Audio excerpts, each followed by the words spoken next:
आपण आहो परतवाडा येथील पवारवाडीमध्ये माझ्या मागे आपण बघू शकत असाल अय्यान जो आहे मोहम्मद अय्यान याच्या घराला जे आहे नोटीस चिपकवण्यात आलेली आहे आणि मोठ्या प्रमाणात जे आहे पोलिसांचा कळकोट बंदोबस्तसुद्धा इथे लावण्यात आलेला आहे। आणि हे जे आता संघटनाच्या इकडून जे मागणी होत आहे बुलडोजर मागणी या घरावरती, त्यासाठी जे आहे पोलिसांनी या इथे कट बंदोबस्त लावण्यात आलेला आहे आणि नगर परिषदेच्या मार्फत जे आहे इथे नोटीससुद्धा या घराला चिपकवण्यात आलेली आहे।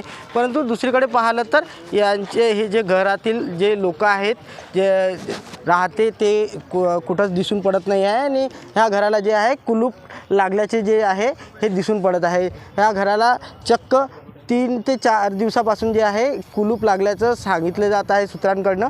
म्हणून आता नेमकं या घराला आता नोटीस लावण्यात आलेली आहे नगर परिषदेच्या इकडून आणि नगर परिषदच्या इकडून ह्या नोटीसवर आता नेमकं काय कोणत्या पद्धतीनं कारवाई होणार याकडे पूर्ण जिल्ह्याचं लक्ष वेधित झालेलं आहे। आणि या आता जे माझ्या मागे बघू शकत असाल आपण शेटरला सुद्धा मोठ्या प्रमाणात जे आहे अधिकारी वर्ग येऊन नोटीस चिपकवताना दिसून पडत आहे आणि या नोटीसमध्ये नेमकं काय लिहिलेलं आहे हे सुद्धा आपल्याला दिसून पडत असेल। नेमकं या नोटीसद्वारे यांची जो कर मालमत्ता आहे तो सुद्धा भरलेला नाही आहे असं दिसून पडत आहे।